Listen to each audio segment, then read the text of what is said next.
Alright अनुराग, महाराष्ट्र के सारे exit poll आ गए, आपको यकीन हो रहा है सब पर? आपको लग रहा है पोल ऑफ पोल जो एनडीए को जिता रहा है वो सही है? आप मैंने पोल कराए नहीं, आपने पोल कराए नहीं, हाँ, है ना? हाँ, प्रदीप जी ने पोल कराए हैं, है ना? हाँ, तो वो इस पे ज्यादा ठोस तरीके से, और मुझे लग रहा है उनका पोल बड़ा साइंटिफिक लग रहा है। वो जिस तरह से उन्होंने जो आंकड़े पेश किए हैं और उसके जो इंटरनल वर्किंग्स दिखाई हैं, उससे लग रहा है कि उनका पोल जो है काफी, लेकिन वो भी महाराष्ट्र के बारे में कुछ प्रोडिक्शन एकदम 24 घंटे उन्होंने टाल दिया। हाँ। छत्तीसगढ़ उन्होंने 2 घंटे में बता दिया। महाराष्ट्र उनकी हिम्मत नहीं पड़ी। अरे नहीं नहीं, वो वही, हिम्मत ही नहीं पड़ी अरे महाराष्ट्र वो में। वही तो कह रहे हैं अनुराग। नहीं, उनकी वो आंकड़े तो वैसे ही आएंगे ना भाई साहब। अनुराग वो कह तो रहे हैं हमने हरियाणा से सबक ले लिया। इसके पहले लोकसभा में भी उन्होंने प्रोडिक्शन किया था। हाँ। तो हर बार प्रोडिक्शन करते ही हैं 2 घंटे में, वो हाँ। करते रहे हैं जिंदगी भर। वैसे ना अनुराग वेरी गुड पॉइंट, अनुराग very good point. Pradeep ji आपको इस पर थोड़ा बताना चाहिए कि 77 में से, ना अनुराग एक सेकंड, 1 सेकंड, मैं प्रदीप जी से जवाब ले रहा हूं कि आपने 77 में से प्रदीप जी जो 76 इलेक्शंस का प्रेडिक्शन किया वो तो 2 घंटे में किया, और उनमें से आपका रिकॉर्ड अच्छा खासा है, ठीक ठाक है, तो फिर इस बार ये बदलाव क्यों किया? मैं बताता हूँ। तो बिल्कुल सब सारी बातें आपने जो सवाल किए बिल्कुल सही और बिल्कुल बड़े वाजिब सवाल है। बिल्कुल किसी के भी मन में ये सारे सवाल आना चाहिए। उसमें रोहन गुप्ता जी भी शामिल है। बिल्कुल उन्होंने कहा 2 घंटे में संभव ही नहीं है। हाँ। तो मैं आपको बता दूं, एक्सिस माई इंडिया पोस्ट पोल स्टडी के लिए जाना जाता है। एग्जिट पोल तो एक बोलचाल की टर्मिनोलॉजी, कहीं कोई कंफ्यूजन नहीं रहे भाई, एग्जिट पोल एक टर्मिनोलॉजी यूज करना है। एक बात। दूसरी बात, आपने देखा होगा, पिछला हरियाणा की बात करते हैं, हरियाणा का पिछला भी इलेक्शन एक फेस में हुआ था और उसको हमने दूसरे दिन लाया जैसे इस बार महाराष्ट्र लेके आए। वही कारण था कि जो आंकड़े आते हैं, और ये हम 1 साल पहले से चीज को चालू करते हैं, कोई 1-2 दिन का विषय नहीं होता, 2 घंटे का विषय नहीं होता।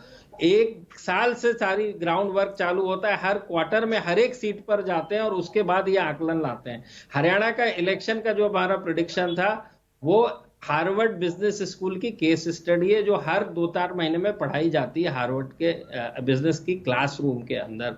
तो जो हम हमेशा पोस्ट पोल ही करते हैं, 1 साल तक उस पर काम करते हैं। आपने देखा होगा ज्यादा करके इलेक्शन इंडिया में, ज्यादा करके इलेक्शन फेस में होते हैं। जहां सिंगल फेस भी होते हैं, जैसे साउथ में तो कभी 4-5 इलेक्शन होते हैं, जैसे तेलंगाना ले लीजिए, वो सिंगल फेस में हुआ। लेकिन उसके साथ जो मध्य प्रदेश, राजस्थान और छत्तीसगढ़ के होते हैं वो फेस में होते हैं। तो वो आपको उतना लीवे और टाइम मिलता है कि आप उसकी स्टडी करें और जाएं। और इसीलिए हम कभी ओपिनियन पोल नहीं करते हैं। हमारा वो पर्पस ही नहीं है। हमारा पर्पस सिर्फ इतना नहीं है कि जी कौन जीत रहा है, जी कौन हार रहा है, ना क्यों जीत रहा है, किस वजह से जीत रहा है, लोगों की जरूरतें क्या है, लोगों की समस्याएं क्या है, उनको कौन सुलझा पाने में। अच्छा प्रदीप जी देखिए, एक तो जो हार्वर्ड में आपका केस स्टडी बना है हरियाणा का एग्जिट पोल, उसमें यह भी तो बताया जाता होगा ना कि ये एग्जिट पोल गलत भी साबित हुआ। मतलब जरूरी थोड़ा है कि सारे के सारे सही मॉडल ही वहां पढ़ाए जाते हैं। उसमें नहीं, बिल्कुल सही कहा आपने। बिल्कुल देखिए, हार्वर्ड बिजनेस स्कूल का जो सिलेबस और स्टडी का फार्मूला है वो केवल कंपनियों की सक्सेस और फेलियर के आधार पे ही है। वहां सबसे बड़ा केस कौन सा है आपको पता है? कोडैक का, कि why Kodak failed. Correct. 3 CEO आए, 3 सीईओ 3 साल में आए, उनने कहा we want to go digital. क्योंकि जब डिजिटल का जमाना आया, कोडैक फिल्म पूरी दुनिया में आप देख रहे हैं कि हर जगह से पैसे आते थे, लेकिन हर सीईओ आया बोला we want to go digital. लेकिन जब लास्ट सीईओ गया और कंपनी बैंकरप्ट हो गई, तो सीईओ से पूछा भाई क्या हुआ, और अभी कुडंट गो डिजिटल, हम जा नहीं सके डिजिटल, तो कंपनी बंद हो गई।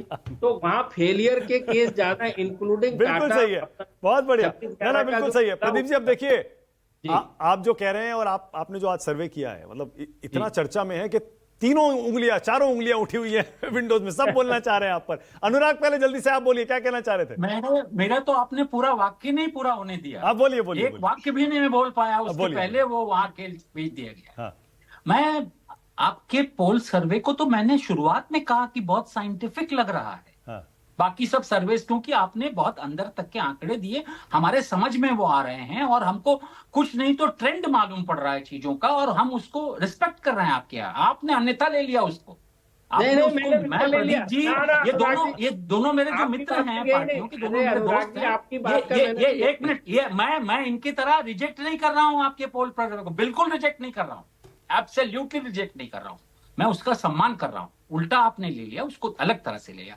मैं ये कह रहा हूं, मैं ये बता रहा हूं कि महाराष्ट्र में जितना आसानी से आप जनजाति निकाल दिए, महिला निकाल दिए, और जितने आसानी से आपने प्रोजेक्ट कर दिया, महाराष्ट्र के इश्यूज, नेता, अंदर के गणित, पार्टियों की संख्या, उनके उनके नेता और लोकल इश्यूज बहुत ज्यादा कॉम्प्लेक्स हैं, और वो किसी भी सैंपल सर्वे के लिए कर पाना एक बहुत कठिन काम है, मैं कहूंगा कि लगभग मुश्किल काम है। ओके, तो वो जो गणित है, वो ऐसा कठिन गणित है कि उसमें अगर इन्होंने समय ले लिया है उसको पूरा करने के लिए, तो ठीक काम किया है। ठीक है, वो समय उनको जरूरत पड़ेगी। लिटरली मैं कह रहा हूं कि महाराष्ट्र के ये जो सर्वे बड़े आसान से जो 2-2 घंटे में सबने दे दिए हैं, ठीक है, अपनी फटाफट, ये ना फटाफट जो डिश बांटी गई है ना, फास्ट फूड की तरह, ये फास्ट फूड वाला काम नहीं है।